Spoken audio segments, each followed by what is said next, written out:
أعوذ بالله من الشيطان الرجيم بسم الله الرحمن الرحيم برادران ইসলাম আশিকানে হুজুর পুর নূর সাল্লাল্লাহু আলাইহি ওয়াসাল্লাম আশিকানে ওলি کرام আশিকানে আহলে তরিকত মুআজ্জাজ মুহতারাম সম্মানিত উপস্থিতি এবং আশিকানে রাসূল আযম ভান্ডারীগণ আসসালামু আলাইকুম ওয়া রাহমাতুল্লাহি ওয়া বারাকাতুহু। আল্লাহ রাব্বুল আলামিনের দরবারে জানাই লক্ষ কোটি শুকরিয়া। তিনি তারই মেহবুব ওলি খুদা নূরে খুদা হুজুর গাউসুল আজম সৈয়দ আহমদুল্লাহ ভান্ডারী কিবলা ওলি খুদা নূরে খুদা হুজুর গাউসুল আজম সৈয়দ গোলামুর রহমান ভান্ডারী ভান্ডারী কিবলা ওলি খুদা নূরে খুদা হুজুর গাউস জামান আলাজ মাওলানা সৈয়দ শফিউল বশর আলা সাদি আহমদ ভান্ডারী কিবলা ওলি খুদা নূরে খুদা হুজুর শাহজাদা গাউসুল আজম আলাজ মাওলানা সৈয়দ হাবিবুল বশর আলা সাদি আহমদ ভান্ডারী কিবলা তরিকা আহমদ ভান্ডারীর শানে আয়োজিত এ আল্লাহ রাসূলের মাহফিলে তিনি আমাদের সবাইকে আজকে এখানে উপস্থিত থাকার তৌফিক দিয়েছেন। আমরা সকলে প্রাণ খুলে বলি আল্লাহর দরবারে আলহামদুলিল্লাহ। আমি ধন্যবাদ জানাই আপনাদের গাউসিয়া মেজবান্ডারিয়া হাবিবিয়া এই আপনাদের কোন্দায় শীতলগঞ্জ এবং আশেপাশে এলাকার কমিটিদের সকল কর্মকর্তা এবং নেতৃবৃন্দদের এবং বৃহত্তর নারায়ণগঞ্জ জেলার হাবিবিয়া কমিটির সকল শাখা কমিটির সদস্যবৃন্দদের এলাকার নেতৃবৃন্দদের সবাই একত্রিত হয়ে প্রতি বছরের মতো এই বছরও তারা আওলাদ রাসূল শাহজাদা গাউসুল আজম সৈয়দ হাবিবুল বশর আলা সাদি আহমদ ভান্ডারী কিবলার রূহানী সন্তান এবং বায়াত এবং গাউসিয়া মজমা হাবিবিয়া কমিটি কেন্দ্রীয় কমিটির সদস্য এবং আপনাদের এই শাখা কমিটির একজন গুরুত্বপূর্ণ সদস্য জনাব নূর হোসেন ভান্ডারীর বাড়িতে এবং তার কমিটির সকল কর্মকর্তা এবং নেতৃবৃন্দদের উদ্যোগে সহযোগিতায় তাদের তৎপরতায় প্রতি বছর মতো এই বছরের মাহফিলটি আয়োজন করার জন্য প্রত্যেককে আমি আমার অন্তর থেকে ধন্যবাদ জানাই। আমরা আসলে এই সময়টা আমাদের জন্য খুব কি বলবো গুরুত্বপূর্ণ সময় এবং ভালো সময় দুইটাই বলা। কেন বলছি এই কথা? কারণ মাত্র 10 দিন আগেই মনে হয় আমরা আল্লাহর সবচেয়ে নিয়ামতের একটা দিন পবিত্র ঈদ উল ফিতর আমরা উদযাপন করি। ঈদ হলো আনন্দ, এটা হলো আল্লাহর রহমত, আল্লাহর নিয়ামত, আল্লাহর বরকত। আল্লাহ এই দিনটা আমাদের দান করেছেন। আমরা সকল মুসলমানরা যেন আমাদের সকল ভেদাভেদ ভুলে যত কিছু আছে সবকিছু ভুলে যেন একে অপরের সাথে আমরা মিলে আনন্দ করতে পারি। আত্মীয় স্বজন বলি, সমাজ বলি, এলাকাবাসী বলি, দেশবাসী বলি, সারা পৃথিবীর মানুষ যেন আনন্দে মেতে ওঠে। অনেকের জীবনে অনেক কষ্ট, অনেক অভাব, অনেক দুঃখ, কিন্তু আল্লাহর অশেষ রহমত নিয়ামত বরকত যেমন এই দিনটাতে আল্লাহ তাআলা আমাদের দান করে যে ঈদের দিন যেন আমরা সবকিছু ভুলে একে অপরের সাথে মিশে যাই। দেখেন তার আগে কত বরকতময় একটা মাস আল্লাহ তাআলা আমাদের দান করেছেন, পবিত্র রমজান মাস। এই মাস আল্লাহর অন্যতম শ্রেষ্ঠ একটা মাস। পবিত্র রবিউল আউয়াল যে মাসে আল্লাহর হাবিব, আল্লাহর নবী, আল্লাহর সর্বশ্রেষ্ঠ সৃষ্টি, সর্বকুল কায়নাত সৃষ্টি জগতে আল্লাহর এই সৃষ্টি জগতে যা কিছু আছে এই কলকাতার নবী মুহাম্মদ রাসূলুল্লাহ সাল্লাল্লাহু আলাইহি ওয়াসাল্লাম এই দুনিয়াতে আগমন করেছেন। কারণ উনি না আসলে আমরা এখনো অন্ধকার জগতে বসবাস করি। রবিউল আউয়াল মাস আমাদের জন্য সবচেয়ে গুরুত্বপূর্ণ একটা মাস। আল্লাহর নবীর আগমন ঘটেছে মানব সুরতে সমগ্র জাতির এবং সৃষ্টির হেদায়েতের জন্য, বিশেষ করে আশরাফুল মাখলুকাত আমরা মানব যারা আছি তাদের জন্য বেশি গুরুত্বপূর্ণ এই মাস। আল্লাহ নবী যদি এই দুনিয়াতে আগমন না করতেন, আমরা এখনো অন্ধকার জগতে বসবাস করি। আল্লাহ তাআলা তাকে সিরাজুল মুনিরা করেছে, তাকে রহমতুল্লিল আলামিন এবং অনেক খেতাব আল্লাহ তাআলা আমার রাসূলের পাককে দান করেছে। আমার রাসূলই আমাদের জীবনের জন্য আলো, আমার রাসূলই আমাদের জন্য সকল জ্ঞানের শহর, আমার রাসূলই আমাদের আল্লাহকে পাওয়ার রাস্তা। আল্লাহকে যদি পেতে হয়, আল্লাহকে খুশি করতে হয়, রাসূলের সুন্নাহ ব্যতীত সেটা কোনোভাবেই কোনো মুসলমানের পক্ষে সম্ভব। আল্লাহকে মানি, কিন্তু কিভাবে মানবো? মানবো আমার রাসূলের সুন্নাহ অনুকরণ অনুসরণ। সুন্নাহ ব্যতীত কোনদিন আপনি তাওহীদ রিসালাত ছেড়ে কোনদিন তাওহীদ আপনি কেউ অর্জন করতে পারবেন? অসম্ভব একটা জিনিস। তাওহীদের একটা অংশ বলা যায় রিসালাত। আমার নবীর সুন্নাহ হলো আল্লাহর তাওহীদের একটা অংশ। একটাকে স্বীকার না করলে আরেকটাকে স্বীকার করতে পারবেন?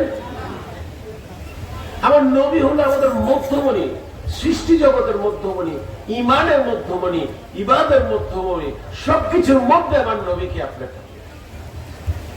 তাই পবিত্র রবিউল আউয়াল মাস আমরা মুসলমান যারা আছি, আমরা তরিকতপন্থী যারা আছি, আমাদের জন্য সবচেয়ে সবচেয়ে সবচেয়ে গুরুত্বপূর্ণ। কারণ নবী না আসলে আমরা যে এই যে আজকে যে ওয়াজ মাহফিল করছি, মাওলানা সাহেবরা এতক্ষণ দীর্ঘক্ষণ ধরে কুরআন সুন্নাহর আলোতে ওয়াজ করছে, বিভিন্ন কথা বলছে, বিভিন্ন কিসসা শোনাচ্ছে আপনাদের কুরআন সুন্নাহ থেকে। কোনো কিছুই সম্ভব হতো, সবকিছু সম্ভব হয়েছে। এই যে আমরা যে এখন মুসলমানরা আল্লাহর যে বিধিনির্দেশ আছে, আল্লাহর যে নিয়মাবলী আছে, সেই অনুযায়ী আমরা কাপড় পরেছি, বুঝেছেন? এটা কিভাবে সম্ভব? রাসূল আমাদের শিখিয়ে দিয়েছে। আল্লাহর হুকুম তাওহীদের সাথে যখন রিসালাত মিলে, তখন মুমিন তৈরি হয়, ঈমান তৈরি হয়, ধর্ম ইসলাম। একটাকে ছেড়ে আরেকটাকে করা যাবে। নবীকে বাদ দিয়ে কোনোদিন মুসলমান হতে পারবে না, নবীকে বাদ দিয়ে কোনোদিন আল্লাহকে দিতে পারবেন না। তাই দুটোই আমাদের জন্য অত্যন্ত প্রয়োজন। একটা হলো স্রষ্টা আর একটা হলো সৃষ্টি। কিন্তু স্রষ্টার এমন নিয়ম যে তার এই সৃষ্টিকে বাদ দিলে স্রষ্টাকে পাওয়া অসম্ভব হয়ে যাবে। আপনি কাফের হয়ে যাবেন, আপনার ঈমান চলে যাবে, আপনার সকল জীবনের যত আমল আছে সবকিছু নষ্ট হয়ে যাবে, কোনো কিচ্ছু আপনার জীবনে থাকবে না, যদি না রাসূল পাক সাল্লাল্লাহু আলাইহি ইসলামের ঈমান এবং আমল এবং তার সুন্নাহ আপনার জীবনে আপনি পরিপূর্ণভাবে গ্রহণ করে সেটাকে বাস্তবায়ন করেন। এইটা মনে রাখবেন। তো রবিউল আউয়াল মাস আমার নবীর আগমনের মাস, অত্যন্ত গুরুত্বপূর্ণ আমাদের জন্য। কারণ উনি না আসলে কুরআন সুন্নাহ, নামাজ, কালাম, রোজা, যাকাত, হজ, জিকরুল্লাহ যা কিছু আমরা করছি, কোনো কিছুই আমার নবীর আসার আগে এইভাবে মুসলমান ইসলাম বলে কোনো ধর্ম ছিল না, এরকম ভাবে কোনো কিছুই ছিল না।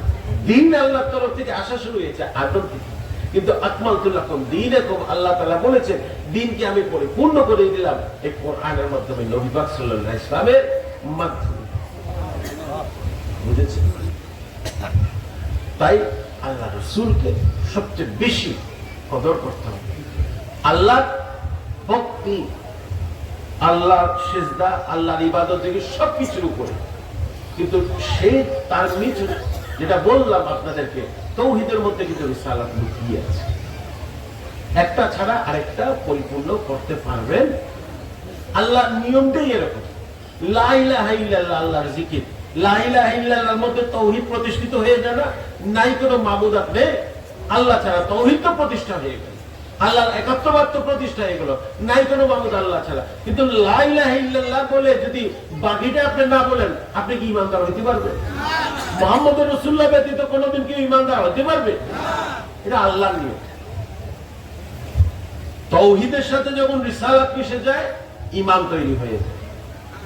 এবং যখনই লা ইলাহা ইল্লাল্লাহ মুহাম্মাদুর রাসূলুল্লাহ সাল্লাল্লাহু আলাইহি ওয়াসাল্লাম আপনারা বলবেন, তখন আপনি মুসলমান হয়ে যাবেন। এটা হলো প্রধান শর্ত। আমরা যে বলি ঈমান, নামাজ, রোজা, যাকাত, হজ, জিকরুল্লাহ, বায়াত ইত্যাদি বলি না, পাঁচটা যে মূল স্তম্ভ, প্রথম স্তম্ভ এবং সবচেয়ে গুরুত্বপূর্ণ স্তম্ভ হলো ঈমান, যেটার মধ্যে আল্লাহ আছে, রাসূলুল্লাহ আছে, যেটার মধ্যে তাওহীদ আছে, যেটার মধ্যে রিসালাত আছে, যেটার মধ্যে কোরআনও আছে, যেটার মধ্যে সুন্নাহও আছে। কারণ নবীকে বাদ দিয়ে কোনোদিন ঈমান প্রতিষ্ঠা করা যাবে।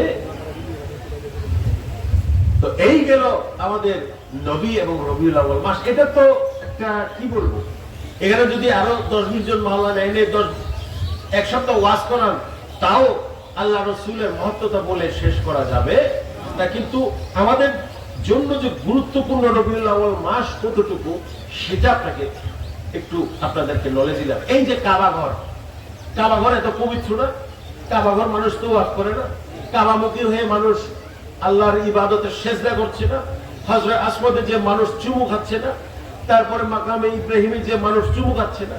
সবকিছু এখন সম্ভব হচ্ছে। কিন্তু আপনি জানেন, আমার নবী এই দুনিয়াতে আগমন করার আগে কাবাঘর একটা পুজো করছিল, 360টা মূর্তি ছিল সেখানে।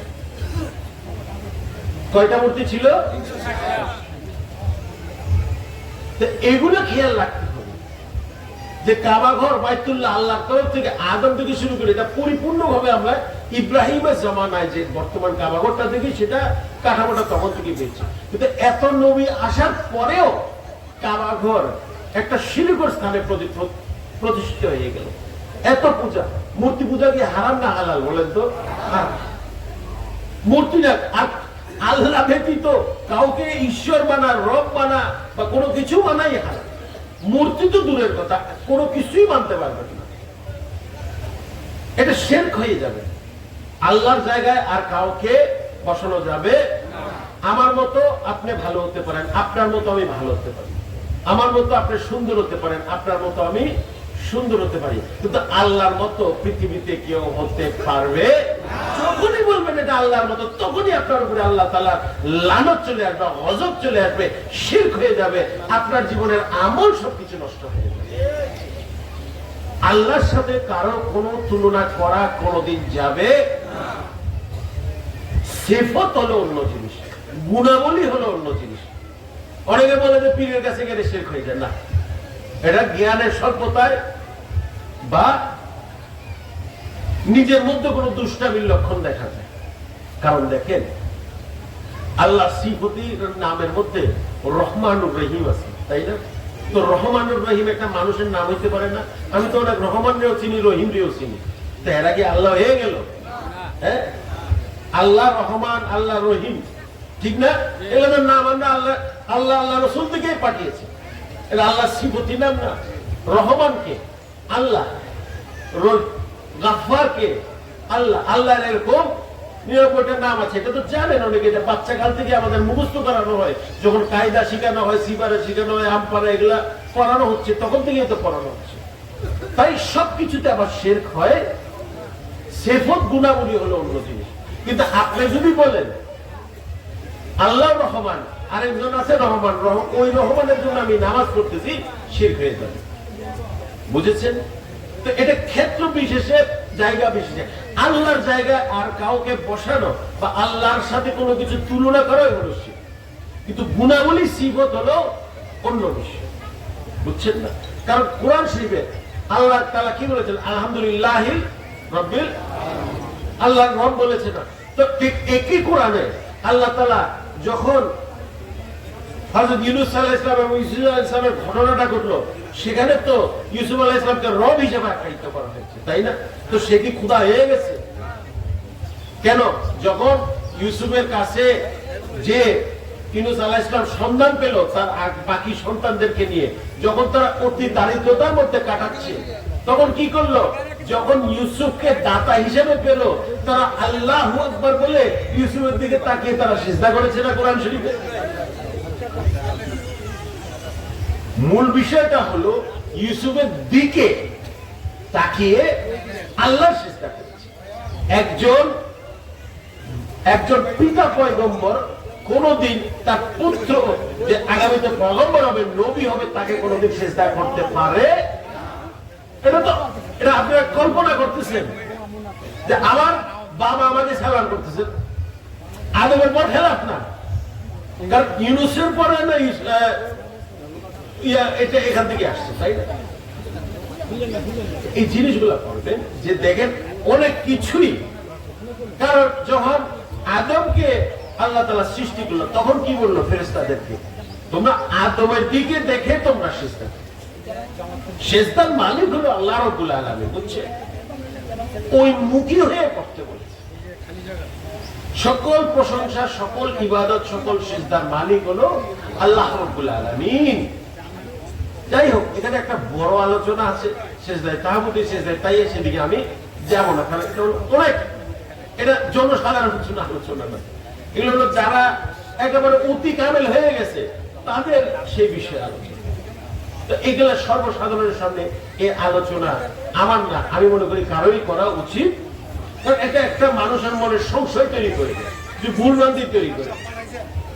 একজন আল্লাহ কামেল ওলি আর আমাদের মধ্যে আকাশ পাতাল পার্থক্য হচ্ছে, এটাই বাস্তব, এটাই বাস্তব, আল্লাহর তরফ থেকে এসেছে। একজন আওলাদের রাসূল আর একজন সাধারণ মানুষের মধ্যে আকাশ পাতাল পার্থক্য আছে, দুইজনই মানুষ। আল্লাহ তাআলা বলেছে কোরআন শরীফ, বিসমিল্লাহির রহমানির রহিম, ইন্নামা ইউরিদুল্লাহ লিইউযিবা আনকুমুর রিজসা আলাল বাইতি ওয়া ইতাহিরাকুম তাতহিরা। আহলে বাইতের সম্পর্কে বাবাজান কিবলা হাবিব বাবা একটা বই আপনাদের দিয়েছে, আপনারা অনেকে পড়েছেন, সংগ্রহ করেছেন। সেখানে আল্লাহ তাআলা আহলে বাইতের যে মর্যাদা, তাদের যে শান শওকত, তারা যে সৃষ্টি জগতে আমার নবীর রক্ত মুবারক যে শ্রেষ্ঠত্ব অর্জন করেছে স্বয়ং আল্লাহর তরফ থেকে, সেটা আল্লাহ তাআলা কোরআন শরীফে ঘোষণা করেছেন। কোরআনের কোন হুকুম আপনি বুঝেন বা না বুঝেন, আপনি মানেন বা না মানেন, এটা কিন্তু মানতে হবে, বুঝেছেন? কারণ কোরআন শরীফের আয়াতে কারিমে আল্লাহ তাআলা 3 ভাগে ভাগ করে দিয়েছে।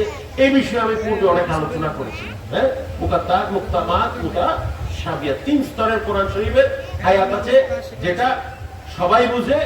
এক ধরনের আয়াত কেউ কেউ বুঝে, যেমন আল্লাহর নবী বলি পয়গম্বররা, খাস যারা কামেল তারা। আর একটা শ্রেণীর আয়াত আছে যেটা কেউই বুঝে, বুঝলেও তারা প্রকাশ করা আল্লাহর তরফ থেকে নিষেধ। এত তাফসীর পেয়েছেন, আলিফ লাম মিম এর একটা তাফসীর দেখেন তো, বুঝেছেন? বুঝেছেন? মুকাত্তা আর মুক্তামাত যেটাকে বলে, এখানে সবাই বুঝে। আর মুতাশাবিহাত হলো খাস বান্দাদের জন্য, যেজন্য আমরা তাফসীরের কিতাব পড়ি। এই যে এত, ধরুন একটা সূরা ইখলাস কয়টা আয়াত আছে, পড়তে কত 30 সেকেন্ড লাগে, বলেন না? কুল হুয়াল্লাহু আহাদ, আল্লাহুস সামাদ, কতগুলো লাগলো? 30 সেকেন্ড লাগলো না। কিন্তু সূরা ইখলাসের যখন আপনি তাফসীরের কিতাব খুলবেন, আপনি বইটা আলগাতে পারবেন না, এত ভারী হয়ে গেছে। কারণ যখন এই যে তাফসীর যারা রচনা করেছে, লিখেছে আমাদের জন্য, তারা যখন ধ্যান দিয়ে আল্লাহর দরবারে বসেছে, এই ইখলাসের সূরা ইখলাসের আল্লাহর যেখানে তাওহীদ লাম ইয়ালিদ ওয়া লাম, আমাদের জন্ম মৃত্যু আছে কিনা? আছে না? সৃষ্টি জগতে সবার জন্ম মৃত্যু আছে না? কিন্তু এই আহাদ, আল্লাহু আহাদ, আল্লাহুস সামাদ, এই আহাদ এবং সামাদ, এই যে আমার বললাম আল্লাহ হলো আহাদ, আল্লাহ হলো সামাদ। আবার আমাদের মধ্যে আহাদ সামাদ আছে না? শিরক হয়ে গেল নাকি? সব কিছুতে শিরক হয়। অনেকে আছে যে এই শিরক বিদআতের ফতোয়া দিয়ে মানুষের আমল ঈমানকে নষ্ট করে ফেলতে চাচ্ছে, ইবাদত থেকে সরিয়ে আনতে চাচ্ছে। এগুলো ঠিক? যত মানুষ ইবাদত করবে তত মানুষের উপকার হবে, সৃষ্টি জগতের জন্য মঙ্গল বয়ে আসবে আল্লাহ। এই আহাদ আর সামাদ এই ব্যাখ্যা দিতে গিয়ে আল্লাহ ইয়ালিদ ওয়া লাম ইউলাদ, যে আল্লাহর কোন জন্ম মৃত্যু শুরু শেষ কিছুই, তিনি হলো অসীম, অসীম শক্তির মালিক। আমরা নিজেদেরকে যখন স্কুল, কলেজ, ইউনিভার্সিটি, বিভিন্ন ডিগ্রি পাশ করি, যারা আমাদের সমাজে, সুশীল সমাজে কিছু শিক্ষিত লোকজন আছে, ডাক্তার, ইঞ্জিনিয়ার, লয়ার, উকিল, বিভিন্ন বিভিন্ন পেশায় আছে, এবং আলেম সাহেবরাও আছে। নিজেদেরকে আমরা কিন্তু অনেকে অনেক সময় খুব শিক্ষিত, জ্ঞানী, বলিষ্ঠ মনে করা শুরু করি। তো এখন আমরা যদি বলিষ্ঠ হয়ে আল্লাহ চিন্তা করছেন, তুলনা করাটাই তো শিরক এক। কিন্তু আমরা মনে করি, দেখেন ওই লোকটা এই বক্তৃতা দিয়েছে বা ওই ব্যক্তি এই বক্তৃতা দিয়েছে, কত সুন্দর, কত জ্ঞান তার মধ্যে আছে। আমরা বিমোহিত হয়ে যাই আল্লাহর সৃষ্টিকে নিয়ে, তাই না? উচিত ভালো মানুষের সম্মান করা উচিত, তাদের প্রশংসা করা উচিত, তাদেরকে ভালো চোখে দেখা উচিত, এবং গীবত গিল্লার চেয়ে মানুষের সুনাম করা, এটা হলো আল্লাহর নবীর সুন্নাত, আল্লাহর নিয়ম। কিন্তু আমরা সৃষ্টিকে নিয়ে এত প্রশংসায় মুখরিত হয়ে যাই, স্রষ্টার যে জ্ঞান বা রূপ যদি আমরা কোনোদিন আসলে চিন্তা করতে পারি বা কল্পনা করতে পারি, তখন তো মনে হয় যে আমরা হাই হাই হাই হাই করতে করতে আমাদের রাতের ঘুমাবে না। আল্লাহর মহত্বটা নিয়ে চিন্তা করবে যে একজন কামেল মানুষকে দেখে আমরা পাগল হয়ে যাই, একজন শিক্ষিত লোককে দেখে আমরা পাগল হয়ে যাই, একজন ভালো স্পিকার যে কথা বলে তাকে দেখে আমরা পাগল হয়ে যাই, একজন ভালো নেতা বা নেত্রীকে দেখে আমরা পাগল হয়ে যাই। আল্লাহ যে সবকিছুর মালিক, আল্লাহর মহত্বতা নিয়ে আমরা একটু চিন্তা করি। এই যে লাইট লাগাইছেন, কারণ কি? একটু পরে সূর্য অস্ত যাবে, এটাকে ফ্রি নাকি টাকা দিতে হবে? টাকা দিতে হবে, তাই না? তো সারাদিন যে আল্লাহ পৃথিবীতে আলো জ্বালিয়ে রাখছে সকাল 5টা থেকে বিকেল 5টা, এটার বিল আল্লাহকে দিতে হবে না? হবে? আল্লাহ কোনো কিছুই চাচ্ছে না আপনার থেকে, খালি বলতেছে তুমি আমার একটু জিকির করো, আমার একটু নামাজ পড়ো, আমার নবীর শানে একটু দুরূদ পড়ো, আল্লাহর ওলিদের প্রতি একটা আদব প্রদর্শন করো। এই বিল দিতে আপনার কয়েক হাজার টাকা চলে যাবে। আর সকাল 5টার দিকে সন্ধ্যা 7টা পর্যন্ত আল্লাহ আলো দিচ্ছে, সেটার কোন বিল আল্লাহ তাআলা প্রতিনিয়ত নিচ্ছে। হাসপাতালে যাবেন, অসুস্থ হইলে অক্সিজেন সিলিন্ডারে এত হাজার টাকা দিতে হবে, তাই না? কিন্তু এই যে অক্সিজেন ছাড়া কি আমরা বেঁচে থাকতাম? আমরা মানুষের শুকুর গুজার করতে করতে, একটা ডাক্তার যখন কোনো চিকিৎসা করে অবশ্যই তাকে ধন্যবাদ জানাবেন, কেন জানাবেন না? তাকে অক্সিজেন দিয়ে বাঁচানো হচ্ছে, তাই না? কিন্তু আল্লাহ যে সারা জীবন আমার জন্ম থেকে কবর পর্যন্ত আমার অক্সিজেন দিয়ে বাঁচায় রাখছে, আমি কয়বার আল্লাহকে এর জন্য শুকর গুজার করি? প্লিজ আপনারা একটু চিন্তা করেন। আমাকে প্রশংসা করছেন, ডাক্তারকে প্রশংসা করছেন, উকিলকে প্রশংসা করছেন, আল্লাহ প্রশংসা করছেন। যার আসল প্রশংসা করা দরকার সেটা করেন, আমি মানা করছি। কেউ আমাকে উপকার করলে তাকে ধন্যবাদ জানালে এটা তো আল্লাহর খুশি, মানে আল্লাহর বান্দার খুশি। আল্লাহর বান্দা তাকে তৌফিক দেওয়ার বদৌলতে তো সে আপনার চিকিৎসা বা সাহায্য করতে পেরেছে, এটা অবশ্যই খুব দরকার। একে অপরের প্রতি কৃতজ্ঞতা জানানো, সম্মান জানানো, কিন্তু সেটা জানানোর আগে একটু আল্লাহকে শুকরানা দিয়ে দিন মনে মনে, একটু আল্লাহ জিকির করে ফেলেন মনে মনে, একটু আল্লাহকে একটা শুকরানা সিজদা দিয়ে মনে মনে, আরো বরকত হবে জিনিসগুলো। বেতন পাই, ব্যবসার টাকা পাই, সবকিছু পাই, কিন্তু রিজিক যদি আল্লাহ না করে দেয়, 1 টাকা কামানোর অধিকার আছে আপনার? দেখবেন বড় বড় ব্যবসায়ী, অনেক সচ্ছল পরিবার হঠাৎ করে নাই এর মধ্যে চলে যায়, আবার হঠাৎ কিছুর মধ্যে যান নাই, যারা সারা জীবন দেখলাম খুব কষ্ট করে বেড়াইছে, সেও হঠাৎ করে দড়িয়ে দিয়েছে। সবই আল্লাহর হুকুম, সবই আল্লাহর ইচ্ছা। কিন্তু বেআইনি ভাবে ইসলামের নিয়মাবলী লঙ্ঘন করে ঘুষ, তারপরে এই যে যত বেআইনি জিনিস আছে এগুলা করে অর্থ কামালে, এটা আপনাকে জাহান্নামের দিকে ঠেলে দিবে। আর যদি পরিশ্রম করে আল্লাহর নিয়ম মেনে, আল্লাহ রাসূলের সুন্নাহ মোতাবেক যদি আয় উপার্জন করে, পরিশ্রম করে নিজের জীবনকে সাজান, নিজের পরিবারকে সাজান, অনেক আয় উন্নতি, বরকত হবে আপনার। বুঝেছেন?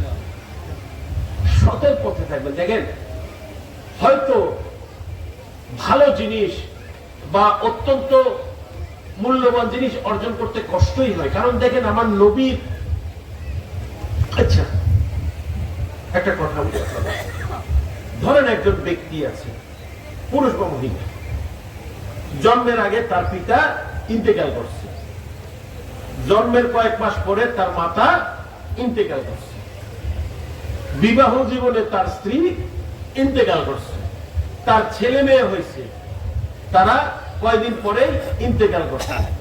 তো তাকে আপনি কি বলবেন? তার ভাগ্য ভালো না খারাপ? হ্যাঁ, এখন যদি বলি এই ঘটনাটা হইল আমার আল্লাহ রাসূলের সুন্নাত এবং জীবনী, তখন কি বলবেন? ভালো বলবেন সবাই, কারণ এটাই তো বাস্তব। আমার রাসূলের জন্মদাতা পিতা, উনি দুনিয়াতে আগমন করার আগে তিনি ইন্তেকাল করেছেন, এটা আপনারা জানেন? এটা তো ছোটবেলা থেকে শিখানো হয়। আল্লাহ রসুল থেকে ভালো, আল্লাহ রসুল থেকে বড়, আল্লাহ রসুল থেকে মূল্যবান এই পৃথিবীতে সৃষ্টি জগতে আর কিছু আছে বলে? রাসূলুল্লাহ সবার উপরে, আল্লাহর পরেই যার স্থান তার নাম হলো মুহাম্মদ রাসূলুল্লাহ সাল্লাল্লাহু আলাইহি ওয়াসাল্লাম। সেই রাসূল পাক সাল্লাল্লাহু আলাইহি ওয়াসাল্লাম তার পিতা সচক রুহানি জগতে সবকিছু আমার রাসূল করে, সেটা হলো আল্লাহর লীলা খেলা, মারফতের দুনিয়া। বাহ্যিকভাবে যদি দেখেন এই ঘটনাগুলো ঘটেছে, আর যখন এই ঘটনাগুলো ঘটে আমরা কি বলি? আল্লাহর দরবারে আমরা হাইউতাস করি। আল্লাহ মনে হয় আমার রহমত নিয়ামত দরকার, আল্লাহ আমারে পছন্দ করে না, আল্লাহ আমারে এই দিচ্ছে সেই দিচ্ছে। কিন্তু এটাই হলো নবীর সুন্নাত। আমাদের পৃথিবীতে বেঁচে থাকা অবস্থায় যত কষ্ট হবে না, তার চেয়ে হাজার হাজার কোটি কোটি গুণ কষ্ট আমার নবী সাল্লাল্লাহু আলাইহি ওয়াসাল্লাম উম্মতের জন্য অলরেডি উঠিয়ে ফেলেছে। আমার রাসূল আসার পরে আল্লাহ তাআলা যেরকম আগের নবীদের জমানায় যত গজব হইতো, পুরা সমাজ এবং সংসার ধ্বংস হয়ে যেত, সেই জিনিসটা আমার নবীর উসিলায় আল্লাহ তাআলা বন্ধ করে দিয়েছে। এবং যদি দেখেন তার আহলে বাইতে রাসূলেরও সিলসিলা দেখেন, হযরত আলী কারামাল্লাহু ওয়াজহু, ওনাকে মুসলমান নামধারীরা, কাফেররা, মুনাফিকরা এমন নির্মম ভাবে তাকে শহীদ করেছেন, তার দেহ মোবারক পর্যন্ত কবরের মাটিতে দাফন হইতে দেয়। তার আমার রাসূলকে হারানোর বিরহে কাতর হয়ে মা ফাতেমা জোহরা রাদিয়াল্লাহু তাআলা আনহা খুব অল্প বয়সে তিনি ইন্তেকাল করবেন, খুবই অল্প বয়সে। ওনার দুই চোখের মণি, নয়নমণি, ওনার সবচেয়ে আদরের যারা ছিল, ইমাম হাসানকে বিষ খাওয়াইয়া শহীদ করা হয়েছে। ইমাম হোসেনকে এই মুসলমানরাই শহীদ করে কারবালার ময়দানে আরো ৭২ জন আলে বাইত রাসূলকে তারা শহীদ করেছে। কত কষ্ট! কিন্তু তারপরেও কোন সময় আল্লাহ রাসূল আল্লাহর সাথে কোনো বলে নাই যে আপনি আমাকে এটা দেন নাই, ওটা দেন নাই, এটা করেন নাই, ওটা করেন না। যা আল্লাহ তাআলা দিয়েছেন তিনি মেনে নিয়েছেন। আজান যখন শুরু হবে আমি মাইক বন্ধ করে দিব, আজান দিবা, নামাজ পড়বো, আবার মাইক চালু হবে, ঠিক আছে? আজান প্রথমে মসজিদের আওয়াজটা আসুক, সাথে সাথে আমি মাইক বন্ধ করে দিব, তারপর তুমি আজান দিয়ে দিও, তারপর ইনশাআল্লাহ আমরা এখানেই নামাজ পড়বো। তো এই জিনিসটা আপনারা একটু খেয়াল করবেন বাবা। দুঃখ কষ্ট আছে তো আমাদের জীবনে, কিন্তু আমার নবীর হাদিস শরীফ, সুন্নাহ এগুলো যদি লেখাপড়া করেন না, তখন দেখবেন যে মন এবং জীবনটা অনেক হালকা হয়ে গেছে। যত চ্যালেঞ্জই আসুক না কেন, যত কষ্টই আসুক না কেন আমাদের জীবনে, আল্লাহ রাসূল কিন্তু তার চেয়ে অধিকাংশ অনেক বেশি অতিবাহিত হয়েছে। এবং এটা আমাদের জন্য একটা শিক্ষা, এটা আমাদের জন্য একটা শিক্ষা। এই জিনিসগুলো আপনারা একটু মনে রাখবেন যে বাবা, পরিপূর্ণ মুসলমান হইতে হইলে, আশিকে রাসূল হইতে হইলে আমার রাসূলের জীবনী মুবারক সম্পর্কে, ওনার সুন্নাহ সম্পর্কে জানতে হবে, বুঝতে হবে, শিখতে হবে। যে ক্ষণিকের কষ্ট যে পরকালের জন্য কত বড় রহমত নিয়ামত বরকতে আমাদের জীবনে দাঁড়িয়ে যাবে, সেটা নিয়ে আমরা কোনো সময় চিন্তা করি? আমরা আসলে আজকেই সবকিছু চাই আল্লাহর কাছে, এখনই সবকিছু চাই আল্লাহর কাছে। ধন চাই, ইজ্জত চাই, শান শওকত চাই, ছেলে মেয়ে, বিয়ে শাদী, গাড়ি বাড়ি সব চাই। কিন্তু আল্লাহ বলছে যে ধৈর্য ধরবে, যে আল্লাহর পথে থাকবে, যে আমার সাথে লম্বা সময় অতিবাহিত করবে, অনেক চ্যালেঞ্জ, অনেক কষ্টের মধ্যে ঈমান হারা হবে না, আমার রাসূলের দিকে তাকিয়ে থাকবে, সে আমি আল্লাহর জিকির করতে থাকবে, আমার রাসূলের দুরূদ পড়তে থাকবে, তার মন প্রাণকে সে একজন কামেল ওলির মাধ্যমে আমার কদমে সঁপে দিবে, আমি আল্লাহ তাআলাই তার রক্ষণাবেক্ষণকারী হয়ে যাব। নিঃসন্দেহে সে জান্নাতবাসী হবে। আল্লাহ তাআলা বলেছে, রাসূল পাক সাল্লাল্লাহু আলাইহি ওয়াসাল্লামের মাধ্যমে সেই হাদিসে এসেছে যে ধনীদের থেকে গরীব ব্যক্তিরা 500 বছর আগে আনুমানিক জান্নাতে প্রবেশ করবে। আজান দিয়ে দিচ্ছি, তাহলে এখন আজানটা দিয়ে দাও। এখন আমরা আজান দিবে মাওলানা সাহেব, তারপর আমরা এখানেই জামাত পড়বো, তারপরে আমি আবার বয়ানে ফিরে যাব এবং মিলাদ শরীফ মোনাজাত তারপরে যেটা করার আগে মাগরিবের সালাত জামাত সহকারে আদায় করার তৌফিক দিয়েছেন। সবাই আল্লাহর দরবারে বলি আলহামদুলিল্লাহ। আল্লাহ পাকের অশেষ রহমত নিয়ে আমার বরকত নিয়ে যেন আরো হাজার হাজার মাগরিবের সালাত আমার জীবনে আল্লাহ তাআলা নসিব করে। আমিন।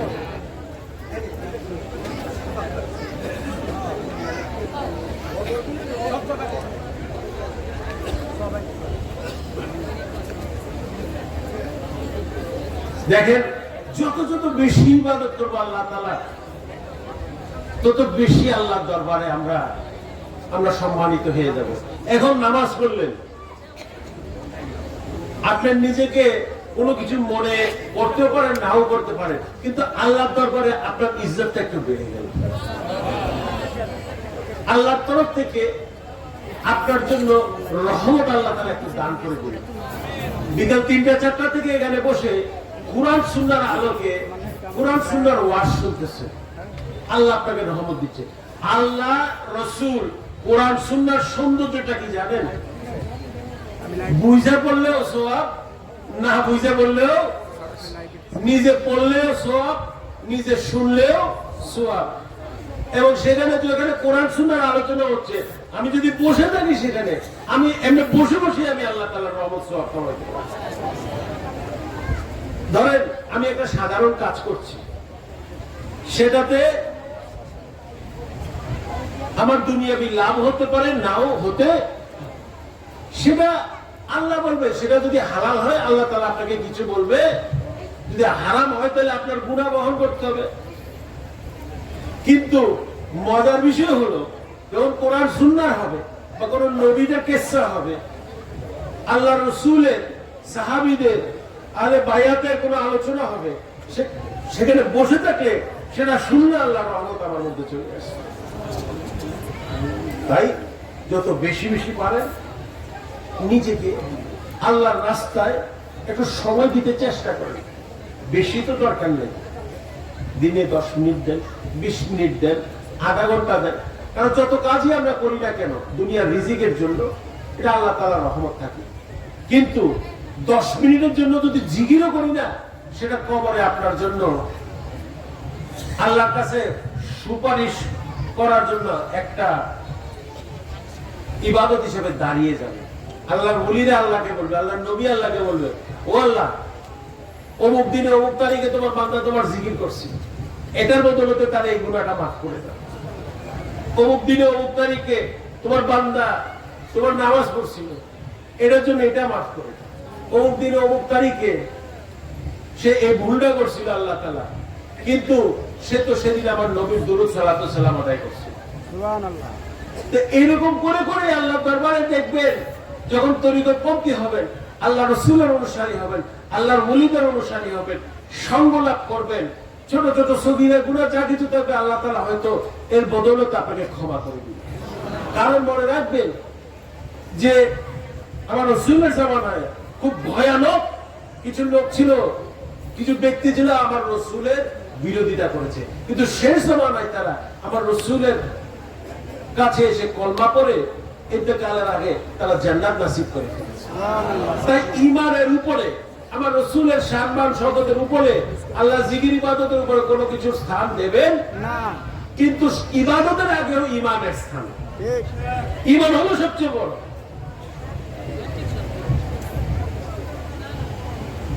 আমল অবশ্যই প্রয়োজন, কিন্তু পরিপূর্ণ ঈমান ছাড়া 100 বছরের আমলও আপনাকে জাহান্নামের আগুন থেকে রক্ষা করতে পারবে না। যেটার বড় সবচেয়ে বড় উদাহরণ হলো ইবলিস শয়তান। শত শত বছর আল্লাহর ইবাদত বندگی করেও এই ঈমানের কমতির কারণে সে চিরজীবন জাহান্নামী হয়ে গেল। আবার অনেকে ঈমানের কমতি, আমলের কমতি নিয়ে শেষ জামানায় তাদের শেষ সময় ঈমান এনে আল্লাহর জান্নাতে চলে যায়। তাই ঈমান জিনিসটা খুব বড়। কোন সময় আল্লাহর প্রতি আল্লাহ রসুলের প্রতি, রসুলের সাহাবীদের প্রতি, আহলে বায়াত রসুলদের প্রতি, আল্লাহর ওলিদের প্রতি কোন সময় বেয়াদবি গোস্তাখি করবেন না। এটা বড় ভয়ঙ্কর একটা জিনিস আপনার জন্য হয়ে দাঁড়িয়ে থাকছে যে এত কিছু করলাম, এই একটা ভুলের কারণে আল্লাহ তাআলা আপনার সবকিছু বাদ করে দিলেন। আল্লাহ বলবে হ্যাঁ আমি সবকিছু বাদ করে দিলাম। যে আমার মুহাম্মদকে ভালোবাসে না, তার আহলকে ভালোবাসে না, তার সাহাবীদের ভালোবাসে না, তার ওয়ারিসদের ওয়ারসাতুন নবীকে ভালোবাসে না, তার জন্য আল্লাহর ইবাদত আমি এই দুনিয়াতে দান করি। আমি মুমিনের জন্য, মুসলিমদের জন্য ইবাদত দান করেছি, কাফেরদের জন্য নয়, মুনাফিকদের জন্য। এবং কাফের মুনাফিক দুইটা শব্দ আলাদা হলো, পরিণতি একই, জাহান্নাম। কাফের হলো যে শুরু থেকে বিশ্বাস করে না, আর মুনাফিক হলো যে ঈমান এনে বিশ্বাসঘাতকতা করে। দুটাই একই পরিণতি, জাহান্নাম। একজন ইবাদত করে জাহান্নামে যাবে, একজন ইবাদত না করে জাহান্নামে যাবে। কিন্তু কারা জান্নাতে যাবে? ঈমানদাররা জান্নাতে যাবে। অবশ্যই তাদের আমল লাগবে, ইবাদত লাগবে, তাসবিহ তাহলিল জিকির আজকার সালাত সবকিছু তাদের লাগবে। কিন্তু ইবাদতে কিছু ঘাটতি থাকলেও ঈমানের জোরে আল্লাহ তাআলা হয়তো অনেক কিছু মাফ করে দিবেন, যেটা আমার রাসূলের জামানায় হচ্ছে। কিন্তু আমলের ঘাটতি, কারণ আমি নামাজ পড়ি কার জন্য? আল্লাহর জন্য। আল্লাহ বলবে তুই আমার নামাজ পড়স নাই, আমি তোর মাফ করে দিই। কিন্তু দুনিয়াতে যে তুই মানুষের ঠকাইছস, ঘুষ খাইছস, ঘুষ দিছস, বেইমানি করছস, এতিমের জায়গা লুটপাট করছস, জায়গা জমি দখল করছস, এগুলা তুমি ওই মানুষটাকে ফিরিয়ে কেমনে দিবা? তুমি ফিরিয়ে দিয়ে আসো। মৃত্যুর পরে সেটা আপনি পারবেন না। কবরের থেকে আপনি মানুষের হক ফিরিয়ে দিতে পারবেন? রিজিক ফিরিয়ে দিতে পারবেন? আপনার জুলুমকে আপনি আবার ফিরিয়ে দিতে পারবেন? সে মানুষটার কাছে যে আপনি মাপ চাইতে পারবেন না। যে জন্য হাবিব বাবা সবসময় বলেছে, হুকুল্লাহর পাশাপাশি আল্লাহর ইবাদতের পাশে হুকুল ইবাদতকে পরিপূর্ণ করো। মানুষ সৃষ্টি জগতের প্রতি যে আল্লাহ তাআলা তার কর্তব্য দিয়েছে সেটা পরিপূর্ণভাবে আদায় করবে। মায়ের খেদমত করতে হবে, বাবার খেদমত করতে হবে, ছেলে মেয়ের প্রতি আদর মমতা থাকতে হবে, পাড়া প্রতিবেশীর প্রতি সুন্দর সম্পর্ক থাকতে হবে, কাজে কর্মে দৈনন্দিন ব্যবসায় চাকরিতে সততার সাথে নিজেকে পরিচালনা করতে হবে। কারণ আল্লাহ বলবে যা তুই আমার জন্য যেটা করিস আমি তোকে মাফ করে দিলাম। কিন্তু যে এতিমের জমি তুই দখল করছিলি, সেই এতিমের জমি তুমি ফেরত দিয়ে আসো, পারবেন আপনি? তখন পারবেন না। যে দুনিয়াবি ভাবে যে খারাপ কাজগুলো করেছি সেটাকে আর ফেরানোর উপায় থাকে না। যে জন্য হায়াত থাকা অবস্থায় যত তাড়াতাড়ি আমরা আল্লাহর দরবারে তওবা করে একজন কামেল মুর্শিদের মাধ্যমে আল্লাহ তাআলার কাছে আমরা সবকিছু সুপুর্দ করে কুরআন সুন্নাহর আলোকে আমাদের জীবনটাকে সাজিয়ে নেওয়া অতি উত্তম। দেরি বলে কিছু নাই। অনেক বড় বড় ধনী ব্যক্তি আছে, আমার নিজের পরিচিত আত্মীয় স্বজন বন্ধু বান্ধব আছে, হজ করবো আরেকটু বয়সে এলে, এই বলতে বলতে তারা হজের আগে লন্ডন আমেরিকা সারা পৃথিবী ঘুরে ফেলেছে। দামি দামি ঘড়ি, দামি দামি অলংকার, দামি দামি গাড়ি, দামি দামি বাড়ি সবকিছু করে ফেলেছে, কিন্তু হজ তাদের নসিব হয়নি। অর্থ যদি হয়, সামর্থ্য যদি হয়, কোনো কিছু করার আগে যাকাত এবং হজ হলো সবচেয়ে গুরুত্বপূর্ণ জিনিস। অনেকে আছে কৌশল করে যাকাত দেওয়ার জন্য, নাউজুবিল্লাহ, এদিকে দিকে ঢুকায়। আল্লাহর সাথে কৌশল খাটিয়ে লাভ আছে। আল্লাহ কি আপনার আসল সম্পদের খবর জানে না? আল্লাহ কি আপনার আসল রিজিকের খবর জানে না? শুনেন, যখন রিজিক দিবেন, আপনি যখন যাকাত দিবেন, আপনার রিজিকে আল্লাহ তাআলা নিজে বুলন্দ করে দিবেন। আল্লাহ নিয়তে দান করা, খরচ করা। এই যে কেউ যদি টাকার হিসাব করতো হাতে, তাহলে নারায়ণগঞ্জে একটাও মাহফিল হইতো একটা মাহফিল থাকতো। মানুষ টাকার দিকে তাকাচ্ছে না। মানুষ বলছে না, কুরআন সুন্নাহর আলোকে আহলে বায়াত রাসূলের দরবার মাইজবান্ডার শরীফের মাহফিল আমরা করব, আল্লাহর নিয়তে করব, আল্লাহর রহমত পাওয়ার জন্য করব, রাসূলের শাফায়াত পাওয়ার জন্য করব, দুরূদ হবে, সালাতু সালাম হবে, কুরআন সুন্নাহ আলোচনা হবে, এইটা গাবি আল্লাহকে খুশি করার জন্য করব। দেখবেন তাদের রিজিক আল্লাহ তাআলা আরো অনেক বুলন্দ করে দিচ্ছে। আর যারা নাই করে, তারা কিছুর ভিতরে কোনোদিন থাকবে। এই যে মানুষজন অনেকে আছে, কিছুদিন পর হজ উমরাতে যাচ্ছে, বিভিন্ন পীর ওলির দরবারে যাচ্ছে, মসজিদ মাদ্রাসা এতিমখানায় দান করতেছে। তাদেরকে দেখবেন আল্লাহ তাআলা কোনদিন গরিবের কষ্ট তাদেরকে দেবে না।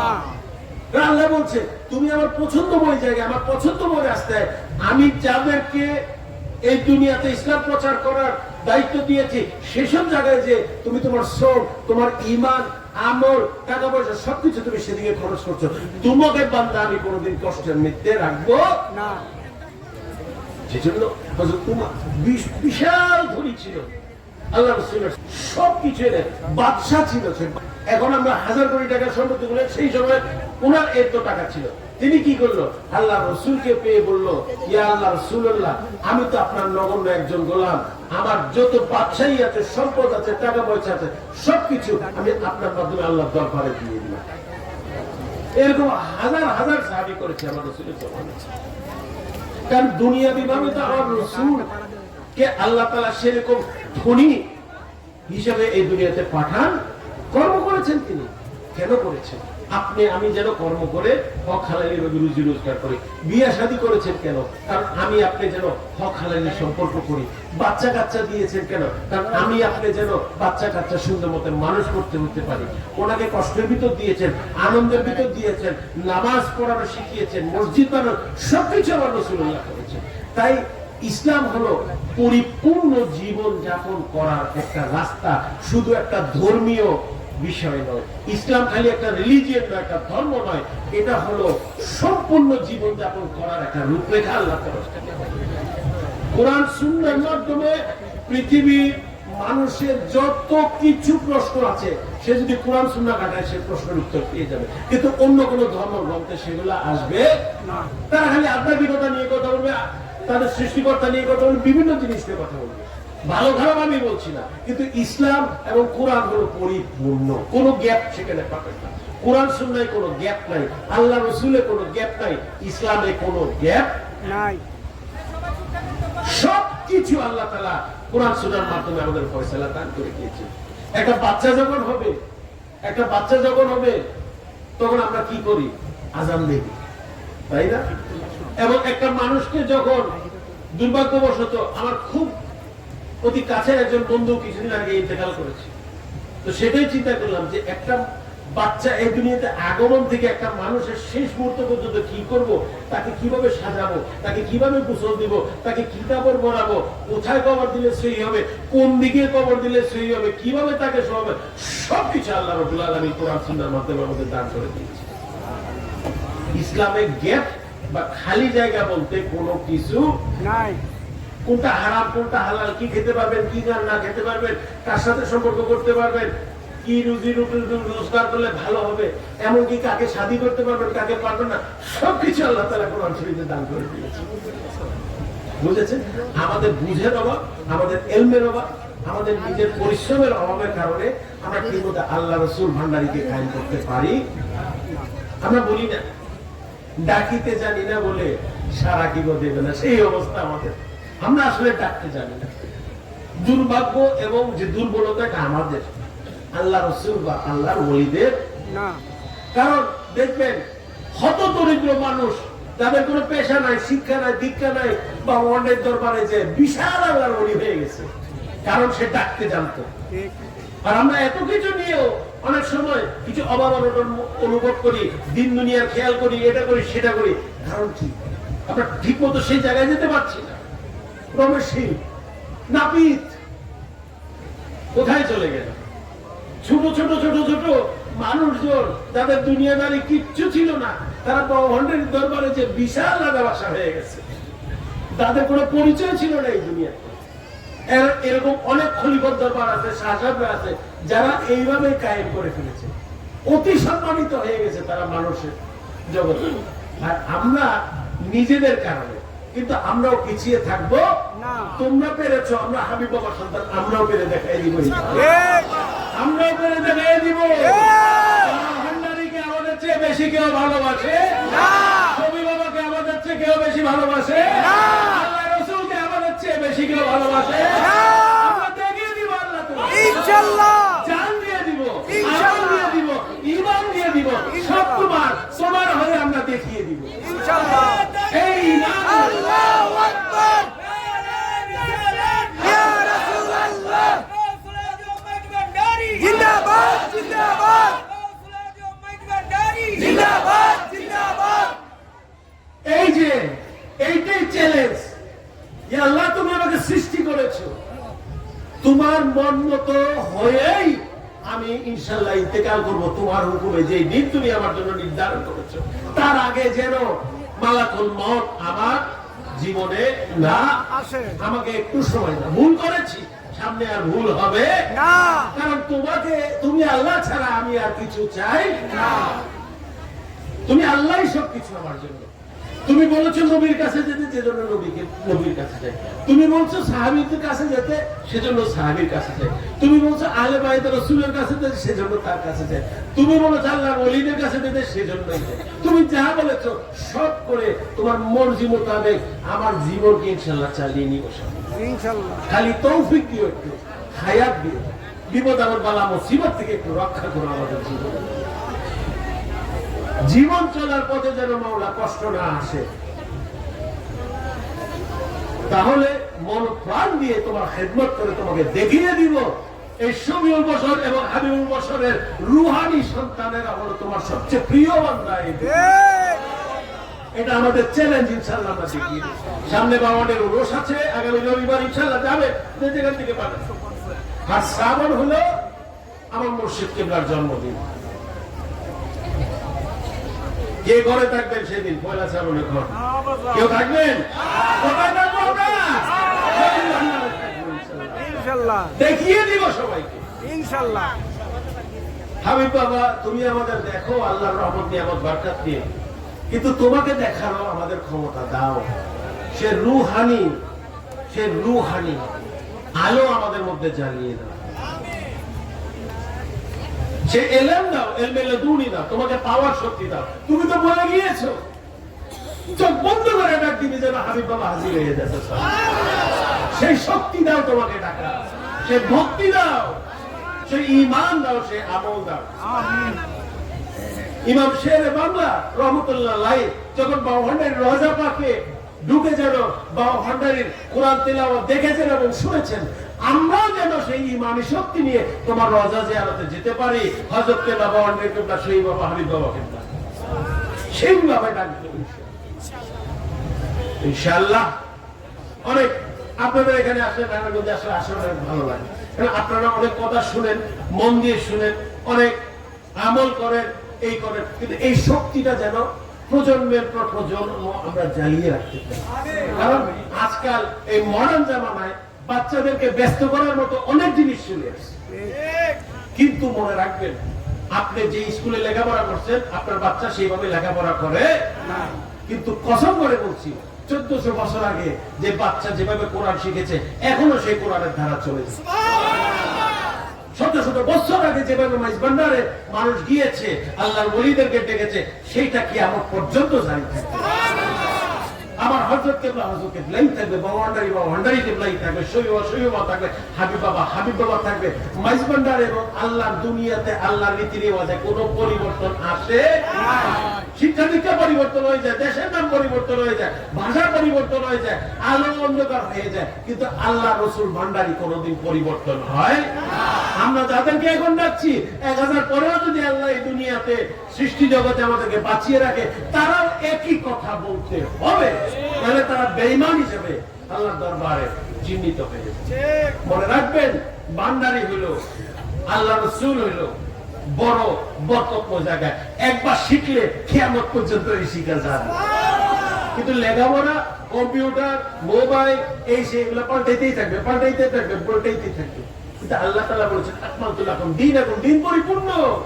সবকিছু আমার কাছে, আমার রাসূলের কাছে, আল্লাহ রাসূলের সাহাবী এবং আল্লাহর ওলিদের কাছে। এটা একবার শিখলে আপনি যে শিখছেন, আল্লাহ যতদিন হায়াতে নাতি বুদ্ধিরেও সেই শিক্ষা দিতে পারবেন। কিন্তু নাতি বুদ্ধি যদি বলে আমার স্কুলের এটা করে দাও, আপনি বলবেন আমি তো কম্পিউটার কোনোদিন চালাইনি, আমি তো মোবাইল কোনোদিন চালাইনি, আমি তো এই অঙ্ক কোনোদিন শিখি নাই, আমি তো এই শব্দ কোনোদিন শিখি নাই। কিন্তু কোরআন সুন্নাহর প্রশ্ন যখন আসবে আপনি বলবেন আমি আমার মুর্শিদ হাবিব বাবার কাছে 10 বছর শিক্ষা নিয়েছি। সুবহানাল্লাহ। ওটা 100 বছর আল্লাহ যতদিন হায়াতে ওই এক শিক্ষাই আপনাকে জীবন পার করে দিবে। এটা হলো আল্লাহ রাসূল কোরআন সুন্নাহ ইসলাম এবং তরিকা মাইজ ভান্ডারিয়ার সৌন্দর্য। একবার পরিপূর্ণভাবে ঈমান নিয়ে শিখে ফেললে সেটা আর কোনোদিন আর নতুন ভাবে শিখার প্রয়োজন খালি আমল করবে। এবং আমাদের মধ্যে অনেকেই সন্তান অনেকে আমাদের মধ্যে নেই, তারা তাদের পরিবারবর্গ তাদের জন্য দোয়া চেয়েছেন। তাদের নাম বলছি, জামিল মাইজভান্ডারি, জয়নাল মাইজভান্ডারি, মামুন মাইজভান্ডারি, আফতাবউদ্দিন মাইজভান্ডারি সহ অনেকে ইন্তেকাল করেছেন যারা আমাদের মাঝে নেই এখন। সবার জন্য আমরা দোয়া করবো আল্লাহ তাআলা যেন তাদের গুনাহ খাতা মাফ করে দিয়ে, তাদের কবর আযাব ক্ষমা করে দিয়ে, তাদের জান্নাতবাসী করে এবং আমার মুর্শিদ এবং আমার নবী পাক সাল্লাল্লাহু আলাইহি ইসলামের সাথে যেন তাদের কবর ফুলসিরাত যেন হয় ইনশাআল্লাহ। এবং আমাদের সবারও যেন এটা একটা গন্তব্য যে সবার যেতে কবরের ভয় মাইজভান্ডারিরা করে, ফুলসিরাতের ভয় মাইজভান্ডারিরা করে। আমরা ভয় করি আল্লাহ, আর কাউকে ভয় পাই না, আমরা খালি আল্লাহরে ভয় পাই। কবর হাসর বলতে ব্যস্ত এগুলার আমাদের কিছু আল্লাহ তোমারে চাই, তুমি যেখানে বলবো সেখানে যাবো, তুমি যা বলবো সেটাই করবো, খালি একটু তোমার দিদার যেন আমরা কোনোভাবে যেন পাই। আল্লাহ আল্লাহকে ছাড়া আর কাউকে ভয় করবেন। আর হাবিব বাবা জানের শেষ লেখাটা ওনার হায়াতে তৈয়বায় যে সেই বাবার জীবনী মুবারকটা যেটা আমরা সাথী ফাল্গুনে দিয়েছিলাম, অনেকে নিয়েছেন আবার অনেকে নেন, প্রত্যেকে এটা নিয়ে যাবে। এটা একটা কালেক্টরস আইটেম, এটা আমাদের স্মৃতি। আমার হাবিব বাবা সেই বাবা ঘাটে জড়িয়ে আছে এবং সেই বাবা একমাত্র আমার হাবিব বাবাকে মহানিভাবে এই হুকুমটা করে এই জিনিসটা কমপ্লিট